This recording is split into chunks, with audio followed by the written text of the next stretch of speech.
नमस्कार. आज आपण बघणार आहे कॅपॅसिटर मोटर बद्दल माहिती बघणार आहे. तर ही पण एक सिंगल फेज मोटर आहे. सिंगल फेज मोटर काय करतं की त्याला सेल्फ स्टार्ट नसतं म्हणजे त्याला काय करावं लागेल, आपल्याला बाह्य प्रेरणा लावावी लागेल. बाह्य प्रेरणा जर लावायचं असेल तर त्या ठिकाणी आपण दोन पद्धतीने लावतो. एक क्लच म्हणजे सेंट्रिफ्युगल स्विच किंवा त्या ठिकाणी कॅपॅसिटर लावतो. मग आता जर समजा या ठिकाणी काय करतो आपण, ही मोटर का लावावी लागते आपल्याला असे बाह्य प्रेरणा, कारण की त्याचा जो अँगल आहे हा अँगल परिपूर्ण 360 डिग्रीचा नाही होत. कारण की सिंगल फेज मोटर स्वयंचलित नसतं, त्याला बाहेरून प्रेरणा ही द्यावीच लागतं. ओके. कारण की त्याच्यातले जे चुंबकीय क्षेत्र आहे ते पल्स सेटिंग चुंबकीय क्षेत्र त्या ठिकाणी तयार होतात. म्हणजे फक्त पुढे आणि मागे असं त्या ठिकाणी होतात. पण याची एक खासियत असे, ज्याला ज्या दिशेने फिरवायला सुरुवात केली ती त्याच दिशेने फिरवतात. म्हणून त्याला जे बाह्य प्रेरणा जे लावतो ते अशा पद्धतीने आपण जे कॅपॅसिटर असेल किंवा सेंट्रिफ्युगल स्विच असतील. आता याच्यामध्ये दोन्ही पण लावलेले, सेंट्रिफ्युगल स्विच पण आहे आणि कॅपॅसिटर पण आहे. बघा या मोटरचं काय रचना दिलेली आहे. Motors AC slip single phase HP 1, voltage 230, RPM 1440, ampere 4, cycle 50, single phase आहे, 50 हर्ट्ज असणार आहे या ठिकाणी, फेज 1. ओके. अशा प्रकारची ही मोटर असणार.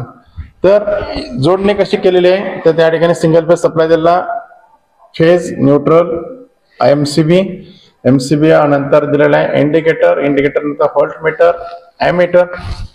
व्होल्ट मीटरला सप्लाय जो आहे हा फेज आणि न्यूट्रल जोडतो आपण. एमीटरला याचा जो फेज याच्या सिरीज मध्ये घेतो, हा फेज सरळ सिरीज मधून काय केलं, याच्या मार्फत इथं आपण आणलेला आहे. म्हणजे या मोटरला आपण काय करू शकतो, या पद्धतीने आपण इथं चालू करू शकतो. हा न्यूट्रल जो आहे इथून न्यूट्रल घेऊन सरळ इथं दिले आणि हा न्यूट्रल या ठिकाणी आणलेला. असं सिंपल कनेक्शन आहे या ठिकाणी. आणि या मशीनला चालू करत असताना बघा, सुरुवातीला या ठिकाणी काय होईल की मशीन चालू होत असताना थोडा क्लचचा आवाज येतो तुम्हाला. बघा आता सध्या सप्लाय चालू केलाय मी. ओके. मशीनवर लक्ष ठेवा.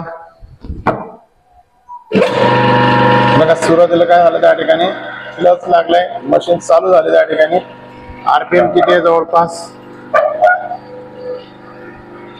1492 म्हणजे 1400 च्या आसपास तुम्हाला RPM आहे. 1500 च्या आसपास RPM तुम्हाला त्या ठिकाणी दाखवतोय. आता या ठिकाणी जे आहे की सुरुवातीला स्टार्टिंगला मोटर ही स्टार्ट होतं, नंतर काय होतं या ठिकाणी क्लच पेट हे निघून नंतर काय होईल की याच्यामध्ये बघा आता क्लच तुम्हाला सुटलेला दिसेल त्या ठिकाणी. बघा टिक्कन आवाज होईल. ओके. अशा पद्धतीने काय होतं, ही मोटर स्टार्ट होतं कॅपॅसिटर मार्फत आणि नंतर त्या ठिकाणी काय होतो, क्लच त्या ठिकाणी सुटून जातो. ओके. अशा पद्धतीने काय आता सिंगल फेज मोटर कॅपॅसिटर ही चालू होतं तुम्हाला. आणि ही जी मोटर आहे ही आपण या ठिकाणी इंडक्शन मोटर आहे. या ठिकाणी तुम्ही पुली किंवा आणखी काही लावून त्या ठिकाणी गिअर्स वगैरे लावून तुम्ही मशीन ही वापरू शकता. जवळपास जनरली कुठं वापरली आपण ही मोटर, तर हे तुम्ही रसवंती असेल किंवा छोटे मोठे जे काही उद्योग असतील त्या ठिकाणी आपण ही नक्की वापरू शकतो. ठीक आहे. नमस्कार. या ठिकाणी जर का समजा तुम्ही चॅनलवर माझ्या नवीन असाल तर त्या ठिकाणी तुम्हाला जर व्हिडिओ महत्त्वपूर्ण वाटत असतील तर आपल्या मित्रांपर्यंत नक्की पोहोचवा, जेणेकरून त्यांना इलेक्ट्रिशियन बद्दलची माहिती होईल आणि त्यांना प्रॅक्टिकल संदर्भात जर काही त्या ठिकाणी अडचण असतील तर त्यांच्या सुद्धा सॉल्व्ह होतील. आणि जर तुम्हाला काही नवीन माहिती किंवा जर काही विचारत असेल तर कमेंटमध्ये नक्की सांगा, म्हणजे जेणेकरून मी त्याच्यावर नवीन इन्फॉर्मेटिव्ह व्हिडिओ बनवेल.